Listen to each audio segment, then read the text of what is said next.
تولى العمر في سهو وفي لهو وفي خسر، فيا ضيعات ما أنفقت في الأيام من عمري، وما لي في الذي ضيعت من عمري من عذري، فما أغفى لنا عن واجبات الحمد والشكر.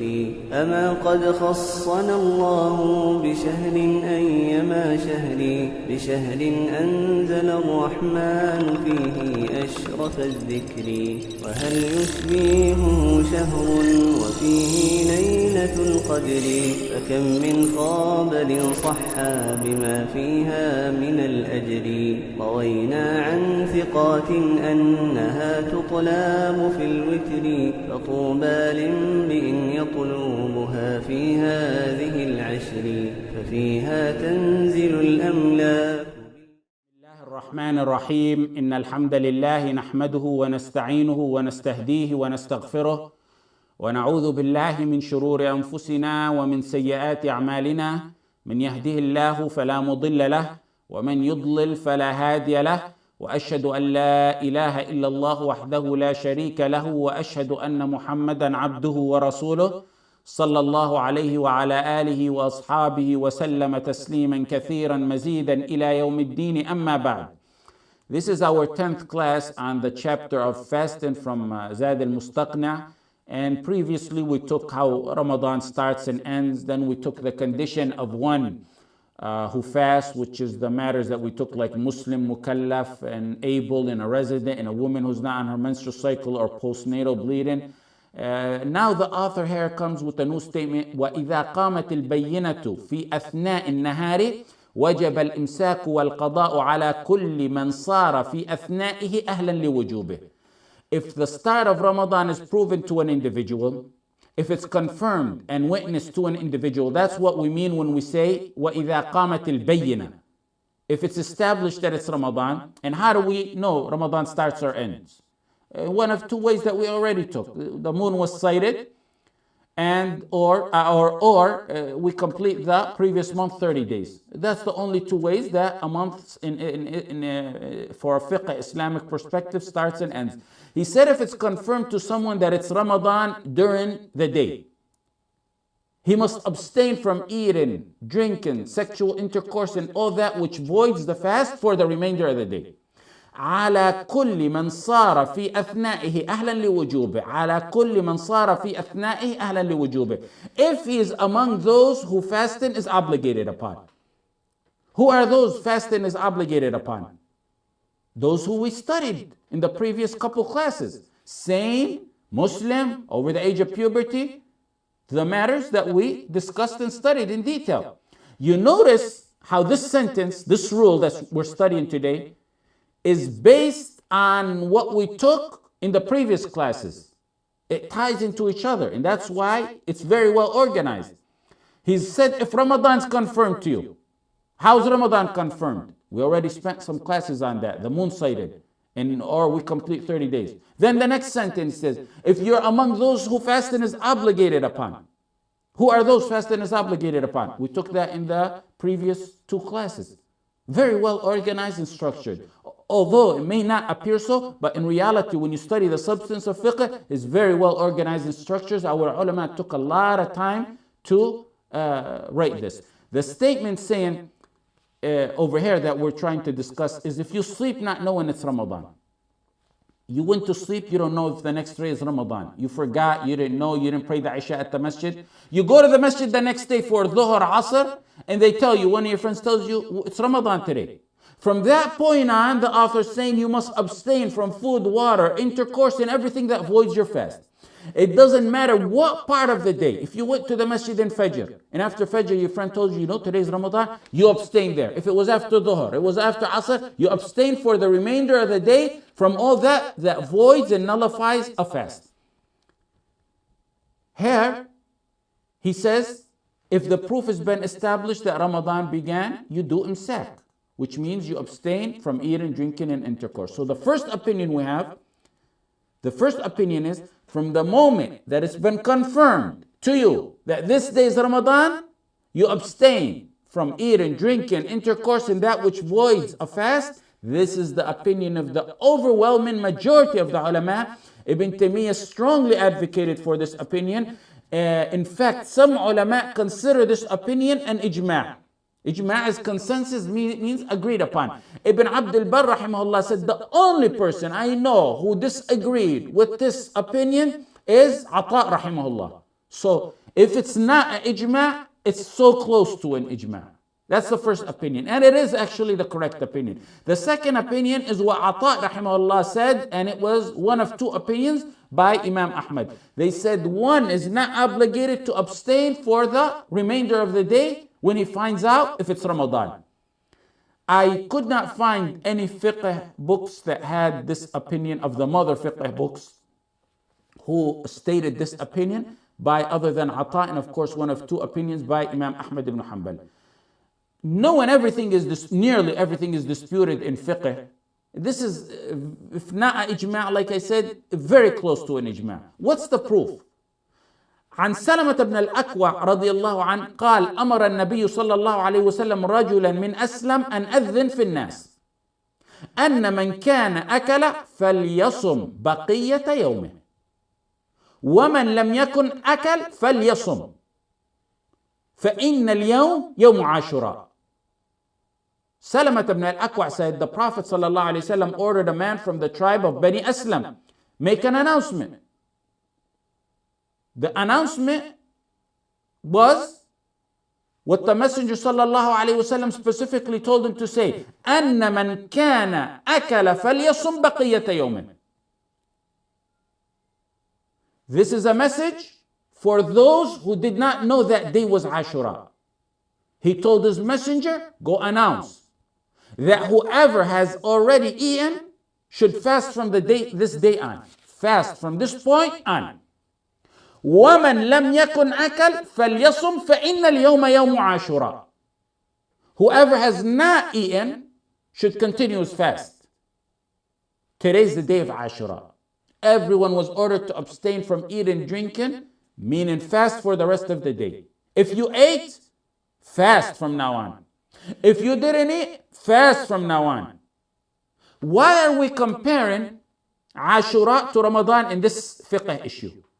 Because if you remember, all this ties into each other. If you remember, in the start of the classes, maybe I think it's the second class, we said that Ashura was wajib. Ashura was the replacement of Ramadan. Ashura was fard, wajib back then, like Ramadan is today. It was abrogated by Ramadan. However, the rule that those who didn't know it was Ashura that day when the messenger made the announcement, sallallahu alaihi wasallam told his messenger to make the announcement, applies to those who didn't know it's a Ramadan day by analogy and qiyas. You're in the same status as those who found out it was Ashura back in the days when it was wajib. You don't say, you know what, I have to make this day up, so I'm just going to continue eating and drinking for the rest of the day. You do what the messenger of the messenger Muhammad sallallahu alaihi wasallam said. You abstain, you fast from eating, drinking, and all that which voids fast. You fast for the remainder of the day when you found out that today is the day of Ramadan. That's pretty much a very clear issue. The next issue is slightly more disputed. You found out during the day, you went to the masjid, your friend told you, you know today's Ramadan, you didn't know. You abstain. You fast from that point on. The next issue, do you have to make that day up? The author here says, وَالْقَضَاءُ. And you abstain and you make it up. Now the first opinion, and that's the opinion of the Hanabila, Shafi'iyya, and it's what the author of this book chose when he said wal-qada, and it's the opinion of the vast majority of the ulama. They say that one must make that day up after Ramadan. He abstains and he makes that day up. Why? Simply put, it's a day of Ramadan that person in reality didn't fast. As a rule, you must have intention before Fajr. We spoke on that. You must have intention before Fajr. This person didn't have that intention. The fact that he abstained and fasted the rest of the day does not mean he does not make up that day after Ramadan. They went on to say that fasting has a physical aspect to it or characteristic, which means to abstain from that which voids the fast. It has a second characteristic, which is to have the intention before Fajr. That makes a lot of sense. It seems like it's strong, but look at the second opinion. The second opinion is, they said it's wajib to make it up. The second opinion is by Ibn Taymiyyah. A Malikiyya in a small group of ulama, it's a minority opinion, that whoever abstained for the remainder of the day, and he didn't know was Ramadan, he doesn't have to make up that day. What's their proof? Their proof is in the hadith of Ashura that I mentioned earlier.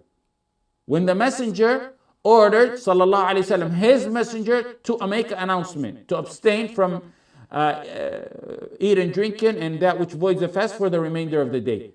He didn't tell his messenger and also tell them, make up that day. The second proof, those who didn't know and they ate for a portion of the day not knowing it was Ramadan, it was by error and mistake. They ate, they possibly had intercourse with their spouses.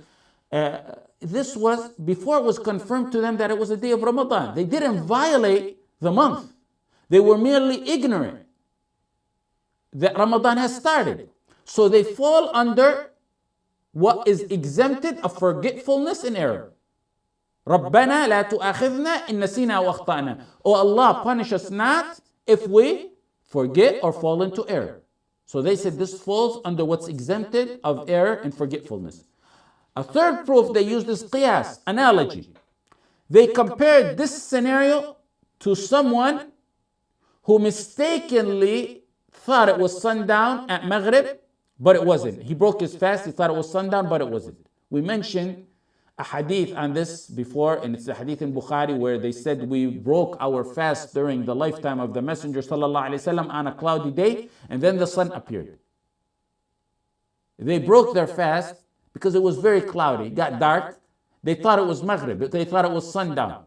It turns out it was just a cloud passing by. The sun resurfaced after the cloud went away. They broke their fast thinking that it was sundown during the Messenger sallallahu alaihi wasallam's life. Then they found out it was still not Maghrib. They were not ordered by the Messenger sallallahu alaihi wasallam to make up that day. They said someone who after the day of Ramadan starts does not know it's Ramadan, then he finds out, he abstains when he finds out for the rest of the day, he fasts for the rest of the day, is just like that scenario. He doesn't have to make it up. A fourth proof is, they say, which is really a response, they say this person didn't have the niyyah the night before. That's true, because he didn't know it was Ramadan. Ibn Taymiyyah responded to this. He said this person did not have the niyyah, the intention, because he didn't know it was Ramadan. What that person is ignorant of is not under his control. Therefore they're exempted. Ibn Taymiyyah said, if someone knows the next day is Ramadan and he delayed his niyyah until after Fajr, knowing the next day is Ramadan, it's not going to be accepted. But these people didn't know the next day is Ramadan. You can see, even though this second opinion is a minority opinion, they're really pretty much very strong in their proofs. A third opinion by Imam Ahmad, and notice the Hanbali Mazhab has three opinions on this situation, three conflicting opinions on the situation. Is that the third opinion is that they don't have to abstain nor make it up. The correct opinion may be in between the first and second opinion. The correct opinion is something one of my Shaykh, rahmatullah alayhi, taught me when he said that opinion, those opinions. He said, my heart leans to the second opinion. However, it's safer to make that day up. His heart leans to the second opinion that you really don't have to make it up. He said, but it's safer to make that up. But he said, I wouldn't go as far as say it's wajib to make it up like the first opinion. So it's really somewhere in between the first and second opinion. I actually believe that, and I encourage, and if someone was to ask me, I would say to make up that day. The next opinion, the author goes on to say, وَكَذَا حَائِضٌ وَنُفَسَاءُ طَهُورَتَا. طهرتا وكذا حائض ونفساء طهرتا ومسافر قدم مفطرا.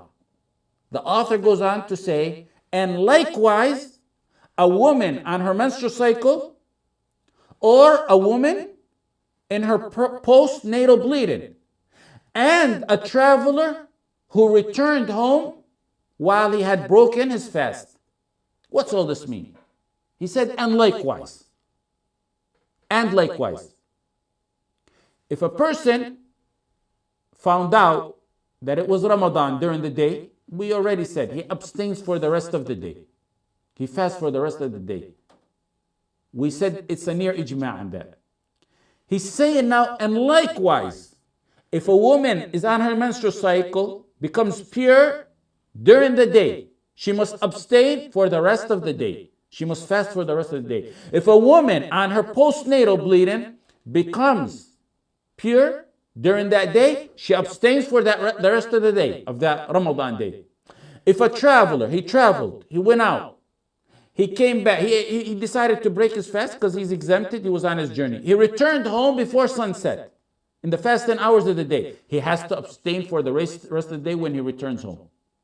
First of all, the author didn't include these three categories: women on her menstrual cycle, women in her postnatal bleeding, and a traveler. He didn't include these in the first sentence. He separated them from the previous sentence, from those who found out during the day of Ramadan that today is the day of Ramadan. And he separated between those two sentences. He says, likewise, وَكَذَا حَائِضٌ وَنُفَسَاءُ.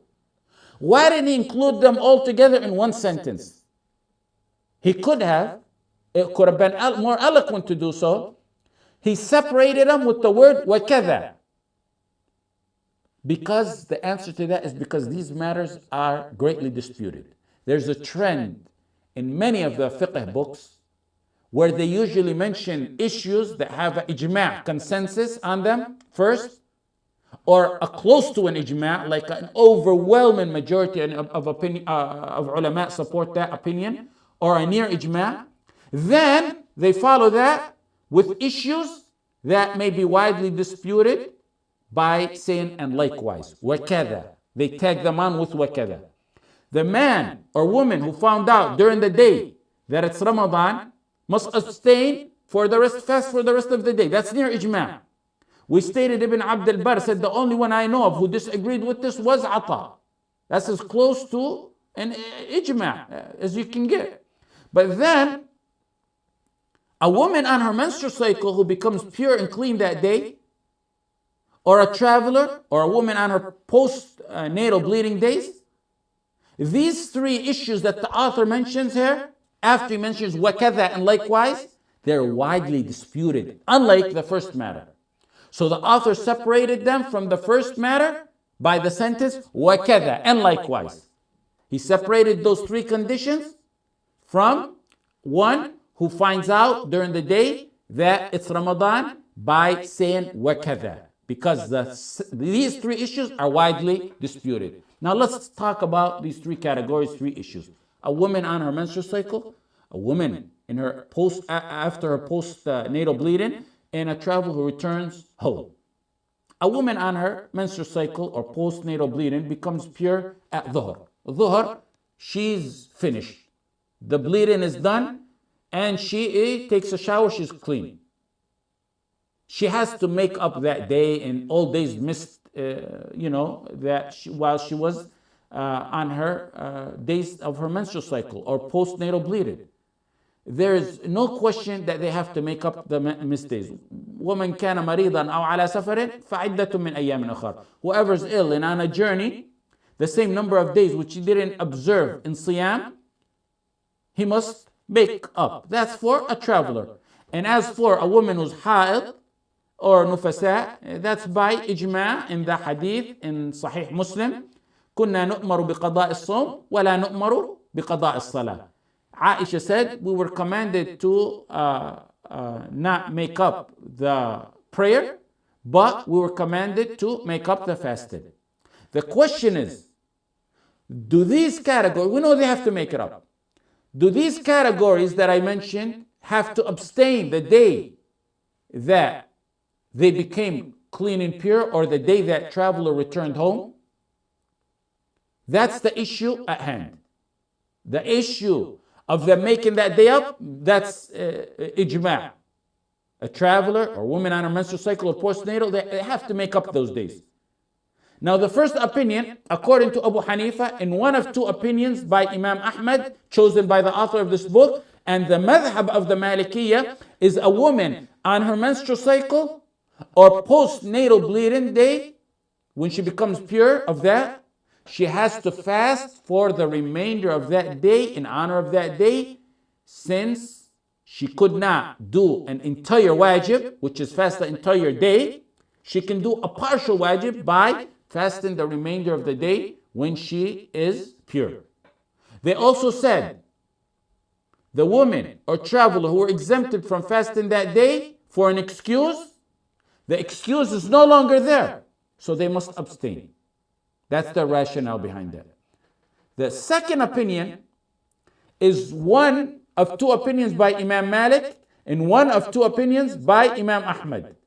And it's the opinion of Imam Shafi'i, that a woman does not need to fast or abstain for the remainder of that day when she becomes pure. As long as, of course, what we mentioned before, she doesn't do it publicly. This opinion said, first of all, they were permitted to eat in the start of the day, so they can eat and continue eating for the rest of the day. Also, they said there's no benefit in them abstaining for the rest of the day, fasting the rest of the day. Someone who didn't know it was Ramadan, and they found out, and he fasted, some ulama say, when he fasts the rest of the day, he doesn't need to make it up. We said, it's safer to make it up. Here, a woman on her menstrual cycle or postnatal bleeding, or a traveler who returned home, there's no dispute that says they don't make it up. It's by ijma' that they must make it up. So the ulama here are saying there's no benefit in them fasting the rest of the day. The fact that she needs to make up that day regardless, and the fact that the traveler returned home needs to make up that day regardless, makes fasting the remainder of the day futile and useless. And a third, and a strong proof, is what is narrated in Ibn Abi Shaybah, that Ibn Mas'ud radiallahu anh said, "Man akala awwal an-nahar falyakul akhirah." Ibn Mas'ud said, whoever eats in the start of the day, like in scenarios that we mentioned, then he can eat throughout the day, to the end of the day. And this is the correct opinion. A woman who's on her menstrual cycle or postnatal bleeding becomes pure during that day, at Dhuhr, Asr, or right before Maghrib, she does not have to abstain or fast for the rest of the day. A traveler who returns during the fasting hours to his home and family, and he decided on his journey to break his fast, and now that he's home, he doesn't have to abstain for the rest of the day. Of course, we stated before that this should be done in secrecy, in respect to the Ramadan and to Muslims, and also to avoid being accused. So, for example, a scenario that I can give you: if a husband returns from a journey he broke his fast on, he decided to break his fast because he is excused. And a wife at home that day became tahira, pure from her menstrual cycle. They can have sexual intercourse that day of Ramadan. It's halal and there's no kaffara. I read a rule some fuqaha stated, which I very much like on this matter. And they said, whoever breaks their fast for any legitimate reason, then that reason happens to go away during the hours of fasting, they don't have to abstain the remainder of that day after the reason they were allowed to break their fast for goes away. Whoever breaks his fast for any legitimate Islamic fiqh reason, then that reason happens to go away during the day, then they don't have to abstain the rest of the day. They don't have to fast the rest of the day.